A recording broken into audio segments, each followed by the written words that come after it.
By the time you guys see this video, I think Skeleton Crew is over. I know, right? Like, everybody's so sad that you're never going to get to see that character and other character team up with Jude Law to go find the thing.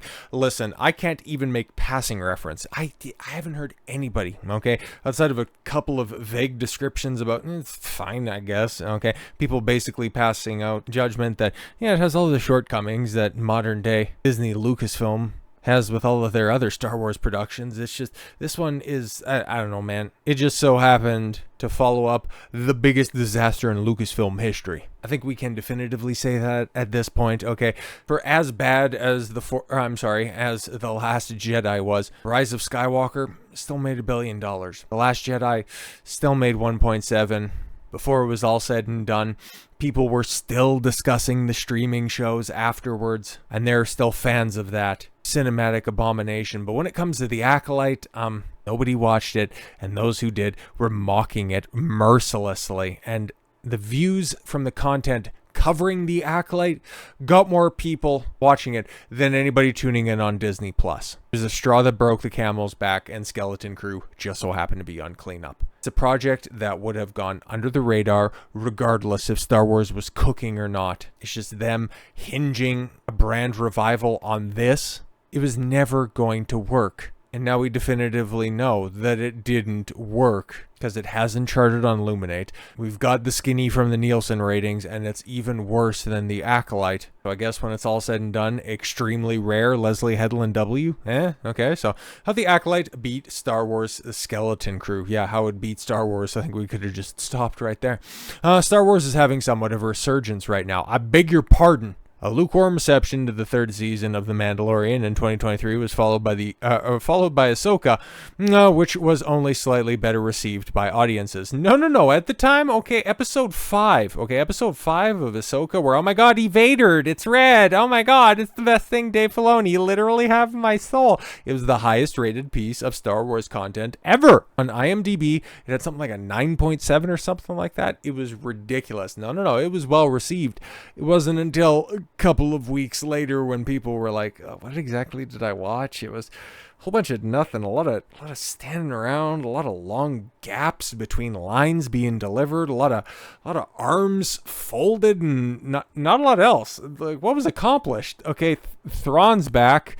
He's back to cope in a different galaxy, and Ezra's there as well, and Ahsoka and Sabine are off to go chase Force Light Avatar, and instead of the Punisher searching for the dark side, doing Mortis crap, now you're going to have the Hound out there. It's like, oh, okay, cool. Wait for season 2. It's going to be great. Then Nadir was last year's The Acolyte, the worst reviewed Star Wars show in history.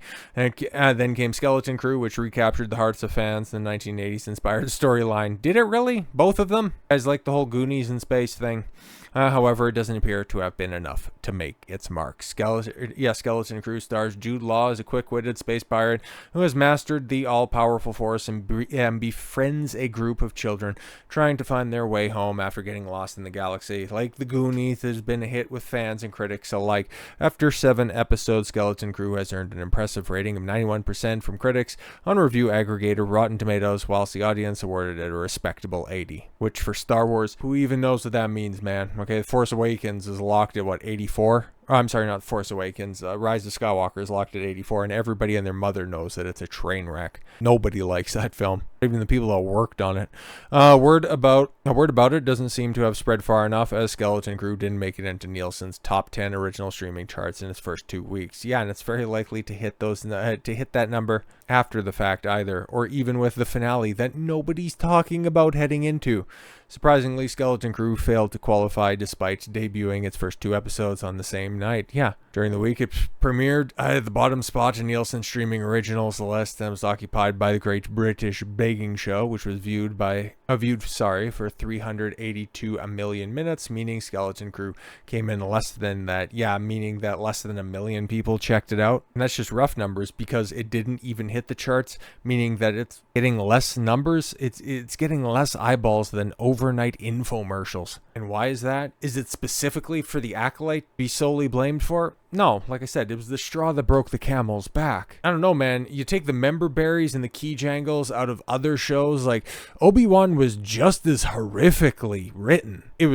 There were better performances, individual performances. Ewan McGregor as Obi-Wan is always going to be tremendous, but Lee Jong-jae as a Master Squid Game, he was pretty decent. His character assassination, was it any worse than Obi-Wan's? I don't really think so. If you think about it, if you take out all of the iconography, the Acolyte wasn't that much worse than Book of Boba Fett and of seasons 2 and 3 of The Mandalorian. Skeleton Crew might be right up there with Andor as the most competent stuff that Lucasfilm has produced, and that right there is a huge problem. You got a spin-off of a spin-off and a remake of a kid's show from 40 years ago, and that's the best that you have to offer from, at one point in time, the biggest cinematic franchise in history. It's a disaster. You paid peanuts, you got monkeys, and I would say this right here.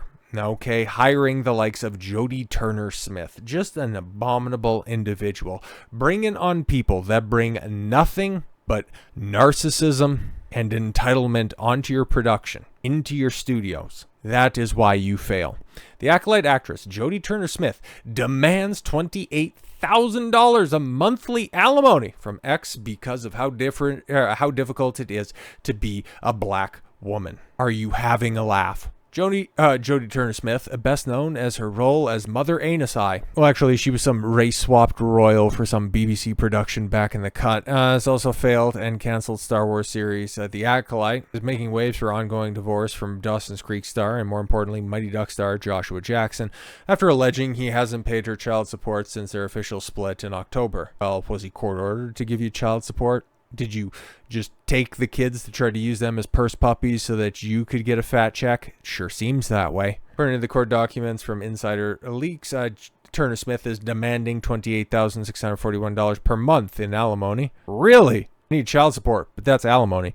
$8,543 per month in child support and a staggering $250,000 in legal fees, which during any divorce proceeding, the man has to pay the woman's legal fees, which is all of this stuff makes me sick to my stomach. Her reasoning, the challenges of being a black woman. Wow. I don't even know the cause for divorce, but there is no way to justify these demands. Okay. Turner-Smith, 37, claims the alimony and legal fees are necessary due to her struggles as a black woman and single mother in Hollywood, despite her starring roles in high-profile projects. Holy shit, bro. Josh promised to always support me. Yeah, as long as you were married, that was probably contingent on that, and ensured that I would never have to worry about financial security for our daughter. Holy shit. If we ever separated because he understood how difficult life can be as a black woman and a single mother, why would you dump loads in somebody like this? The fuck is wrong with you? Now, insiders close to Jackson, however, have labeled the demands unreasonable. Very much so. A particularly shocking amount given the couple's relatively short marriage of 4 years. Many feel as though her financial demands are exorbitant, given her own earnings and professional background. Since their split, Jackson has reportedly found a new lease on life. Oh, thank God. Friends of the actor revealed to Life and Style that he's been exuding newfound confidence. Yeah, after years of being stuck around this narcissist. Where it's like, why? Okay, so you decided to wife up a diminishing asset at 33? What the fuck is wrong with you? And appears to be thriving after their separation. This revelation underscores the challenges that may have existed behind closed doors during their relationship. Yeah, no shit. Jackson's upbeat attitude post-divorce suggests his time with Turner-Smith may have not been as idyllic as it's once appeared. I mean, I've seen a few interviews with her. She's an idiot. How could you possibly spend any quality time with somebody this self-absorbed? She got the bull ring piercing. Like, bro, you hired a disaster. I'm sorry, married a disaster. She hired you. It was just a get out of jail free card. This isn't the first time Turner-Smith has courted controversy. Earlier this year, the actress lashed out about Disney and Star Wars fans following the cancellation of The Acolyte.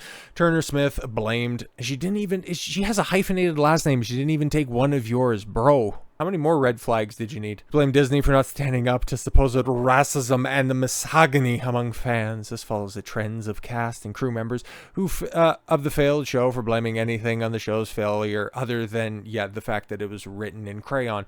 In an interview with Turner-Smith, accused Disney of failing to protect actors of color and implied that Star Wars fans were unwilling to accept diversity on screen. And is like, yo, is Mace Windu not mean anything to you?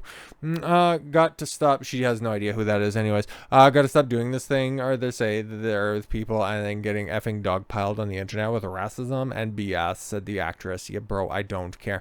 Turner-Smith's latest financial demands in her divorce align with her history of framing personal and professional struggles about race and gender. Critics argue that leveraging her struggles as a black woman as justification for a hefty alimony and legal fees feels opportunistic. I mean, yeah, she's using immutable characteristics in a very, very liberal environment. I mean, she knows exactly what she's doing. It has nothing at all to do with how hard it will be to be a single mother. She's just trying to extract maximum resources.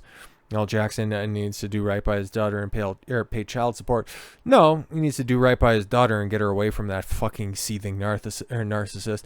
And Turner-Smith's alimony and legal fees demands seem wildly outrageous for a working Hollywood actress who, is definitely going to continue to get roles because Hollywood's going to be one of the last places to change with the cultural shifts that we're seeing right now. It's just, they are going to be quite as willing to put up with all of her shit due to the fact that she's one of the poster childs for one of the biggest failures in cinematic history. Best of luck being a black woman in Hollywood. You keep on claiming that it's so difficult for you. Hopefully you get enough money to move out of that racist hellhole. Should be easy, given all of the barricades of leaving burnt down recently. So with all that said, thank you all very much for the gift of your time. I've been Don Consuelo. I want you to follow your gut and get after it. Take care, everyone.